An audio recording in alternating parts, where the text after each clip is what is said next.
Sir, Nagendra ಅವರು ರಾಜೀನಾಮೆ ಕೊಟ್ಟಿದ್ದಾರೆ ಅನ್ನೋ ಒಂದು ಸುದ್ದಿ ಈಗ ಹರಿದಾಡ್ತಾ ಇದೆ.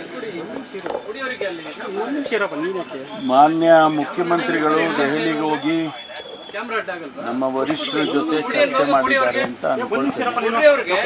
ಈ ವಿಷಯನೂ ಕೂಡ ಚರ್ಚೆ ಮಾಡಿರ್ಬೋದು. ನನಗೆ ಅದ್ರ ಬಗ್ಗೆ ಯಾವುದೇ ಮಾಹಿತಿ ಇಲ್ಲ.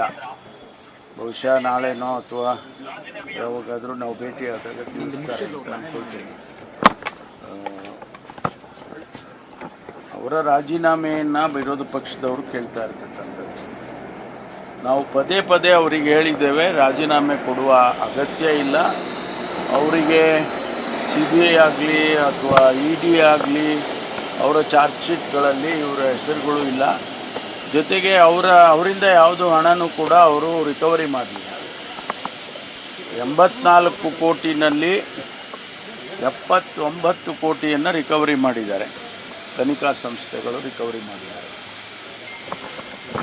ಇವರು ಒಂದು ವೇಳೆ ಹಣ ತೊಗೊಂಡಿದ್ರೆ ಇವರಿಂದನೂ ರಿಕವರಿ ಮಾಡಬೇಕಲ್ವಾ? ಇವರಿಂದ ಯಾವುದೇ ರಿಕವರಿಯನ್ನು ಮಾಡಲಿಲ್ಲ. ಇನ್ನೂ 5 ಕೋಟಿ ರಿಕವರಿ ಮಾಡಬೇಕು, ಅದನ್ನು ಪ್ರೊಸೆಸ್ನಲ್ಲಿ ಇದೆ. ಹಾಗಾಗಿ ಅವರನ್ನು ಅನವಶ್ಯಕವಾಗಿ ವಿರೋಧ ಪಕ್ಷದವರು ರಾಜೀನಾಮೆಗೆ ಒತ್ತಾಯ ಮಾಡ್ತಿದ್ದಾರೆ ಅಂಥೇಳಿ ನಮ್ಮ ಅಭಿಪ್ರಾಯಗಳು. ಅದಕ್ಕೆ ನಾವು ಅವ್ರಿಗೇನು ಹೇಳಿದು ಅಂದರೆ, ಸದನದಲ್ಲಿ ನೀವು ಪ್ರಶ್ನೆಗಳು ಕೇಳಿ, ಎವಿಡೆನ್ಸ್ಗಳು ಕೊಡಿ, ನಿಮ್ಮ ಹತ್ರ ಏನು ಮಾಹಿತಿ ಇದೆ ಅದೆಲ್ಲ ಕೊಡಿ, ನಾವು ಉತ್ತರ ಕೊಡ್ತೀವಿ ನಿಮಗೆ ಅಂತ ಹೇಳ್ದು. ಅದನ್ನು ಒಂದು ರೀತಿಯಲ್ಲಿ ಹೆದರ್ಕೊಂಡು ಅವ್ರ ಹತ್ರ ಏನೂ ಇರಲಿಕ್ಕಿಲ್ಲ. ಹಾಗಾಗಿ ಅವರು ಸುಮ್ಮನೆ ಇದನ್ನು ರಾಜಕೀಯ ಕಾರಣಕ್ಕಾಗಿ ಬಳಸ್ತಾ ಇದ್ದಾರೆ ಅಂತಕ್ಕಂಥದ್ದು ನಮ್ಮ ಅಭಿಪ್ರಾಯ. ಅದರಿಂದ ಈಗ ನಮ್ಮ ವರಿಷ್ಠರ ಜೊತೆಯಲ್ಲಿ ಏನು ಚರ್ಚೆ ಮಾಡ್ಕೊಂಡು ಬಂದಿದ್ದಾರೆ ಮುಖ್ಯಮಂತ್ರಿಗಳು, ಅದನ್ನು ಅವರ ಜೊತೆಯಲ್ಲಿ ನಾನು ಚರ್ಚೆ ಮಾಡಿದ ಮೇಲೆ ಗೊತ್ತಾಗುತ್ತೆ.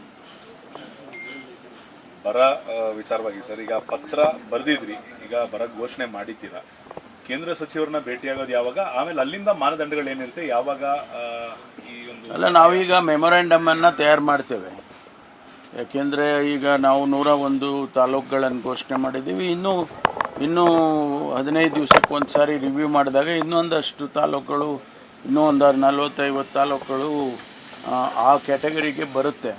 ಅದನ್ನು ಘೋಷಣೆ ಮಾಡ್ತೀವಿ. ಈ ಮಧ್ಯದಲ್ಲಿ ನಾವು ಮೆಮೊರಾಂಡಮ್ ಆಫ್ ಇದನ್ನು ಕೇಂದ್ರಕ್ಕೆ ಮೆಮೊರಾಂಡಮನ್ನು ತಯಾರು ಮಾಡ್ತಾ ಇದ್ದೀವಿ. ಅದನ್ನು ಆದಷ್ಟು ಶೀಘ್ರವಾಗಿ ಅದನ್ನು ಕೇಂದ್ರ ಸರ್ಕಾರಕ್ಕೆ ಕೊಡ್ತೇವೆ. ಮುಖ್ಯಮಂತ್ರಿಗಳು, ನಾನು ಅಥವಾ ನಾವು ಹೋಗಿ ಕೇಂದ್ರದಲ್ಲಿ ಗೃಹ ಸಚಿವರಿಗೆ, ಕೃಷಿ ಸಚಿವರಿಗೆ ಅವರಿಗೆಲ್ಲ ಕೊಡಬೇಕಾಗ್ತದೆ. ಆಮೇಲೆ ಅವರು ಅಲ್ಲಿಂದ ಟೀಮ್ಗಳನ್ನು ಕಳಿಸ್ತಾರೆ.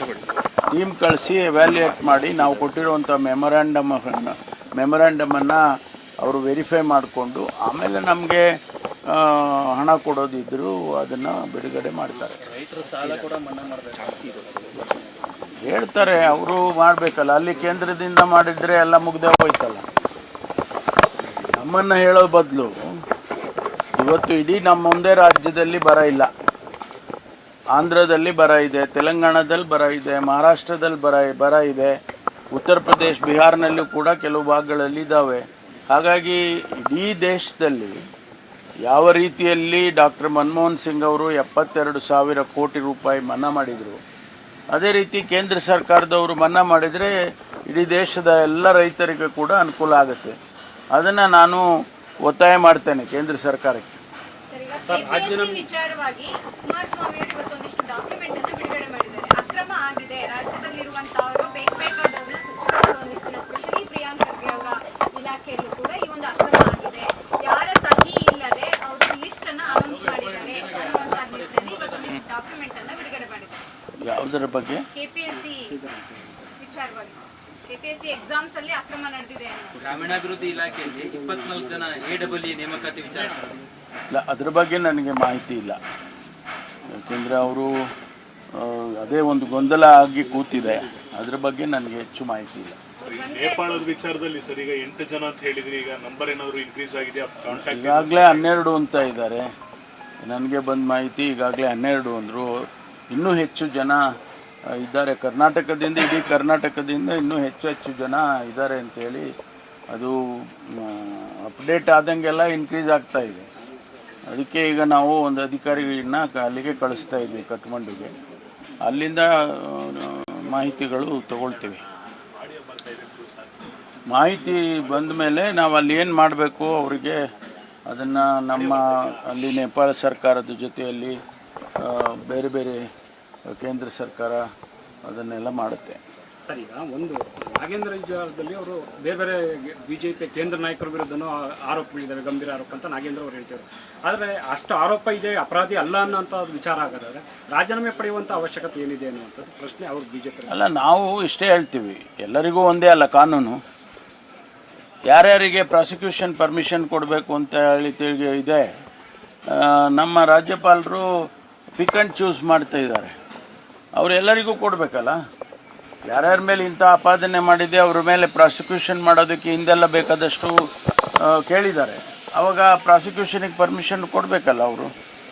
ಅದು ಎಲ್ಲರಿಗೂ ಕೊಟ್ಟರೆ ಅವಾಗ ಎಲ್ಲ ಕಾನೂನು ಎಲ್ಲರಿಗೂ ಒಂದೇ ಅಂತ ಆಗ್ತದೆ. ಪಿಕ್ ಆ್ಯಂಡ್ ಚೂಸ್ ನಾಗೇಂದ್ರನಿಗೆ ಮಾತ್ರ ಪ್ರಾಸಿಕ್ಯೂಷನ್ಗೆ ಪರ್ಮಿಷನ್ ಕೇಳ್ಬೋದು, ಬೇರೆಯವರಿಗೆ ಕೇಳೋಂಗಿಲ್ಲ ಅಂತ ಹೇಳಿದರೆ ಅದು ಸ್ಪಷ್ಟವಾಗಿ ಗೊತ್ತಾಗ್ತದೆ ಇದರಲ್ಲಿ ರಾಜಕೀಯ ಕಾರಣದಿಂದ ಮಾಡ್ತಾ ಇದ್ದಾರೆ ಅಂತೇಳಿ.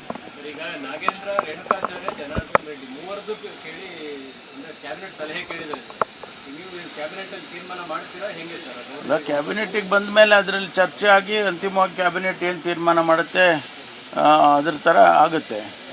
ಅದು ಚರ್ಚೆಗೆ ಬರಲಿ, ಬಂದಮೇಲೆ ನಾವೆಲ್ಲ ಭಾಗವಹಿಸ್ತೀವಿ ಚರ್ಚೆಯಲ್ಲಿ. ಬಿಜೆಪಿಯವರು ಮಂತ್ರಿ ಇರೋದ್ರಿಂದ ಹಾಲಿ ಅಲ್ಲ, ನಾನು ಒಬ್ಬ ಮಂತ್ರಿ ಅಷ್ಟೇ, ನಾನು ತೀರ್ಮಾನ ಮಾಡ್ತೀವಿ ಅಂತ ಹೇಳೋಕ್ಕಾಗೋದಿಲ್ಲ. ಕ್ಯಾಬಿನೆಟಲ್ಲಿ ಎಲ್ಲರೂ ಸೇರಿ ತೀರ್ಮಾನ ಮಾಡಬೇಕು. ಅದರಲ್ಲಿ ಎಲ್ಲರೂ ಅಭಿಪ್ರಾಯನೂ ತಗೊಂಡು ಒಂದು ತೀರ್ಮಾನಕ್ಕೆ ಬರ್ತೇವೆ. ಪಕ್ಷದ ಒಳಗಡೆ ಇರುವಂತಹ ಅಸಮಾಧಾನ ಈ ಸದ್ಯಕ್ಕೆ ವಾಪಸ್ ಡೆಲ್ಲಿವರೆಗೂ ಹೋಗಿದೆ. ನಿಗಮ ಮಂಡಳಿಗಳ ಸ್ಥಾನಕ್ಕೆ ಲಾಬಿ ಆರಂಭ ಆಗಿದೆ. ಅಲ್ಲ, ಅದನ್ನು ನಮ್ಮ PCC ಅಧ್ಯಕ್ಷರು ಮತ್ತು ಮುಖ್ಯಮಂತ್ರಿಗಳು ಅವರ ಜವಾಬ್ದಾರಿ, ಅವರಿಬ್ಬರು ಮಾಡ್ತಾರೆ. ಆದಷ್ಟು ಶೀಘ್ರವಾಗಿ ಮಾಡ್ತೀವಿ ಅಂತ ಹೇಳಿದ್ದಾರೆ, ಈಗಾಗಲೇ ಮಾಡ್ತಾರೆ. ಓಕೆ.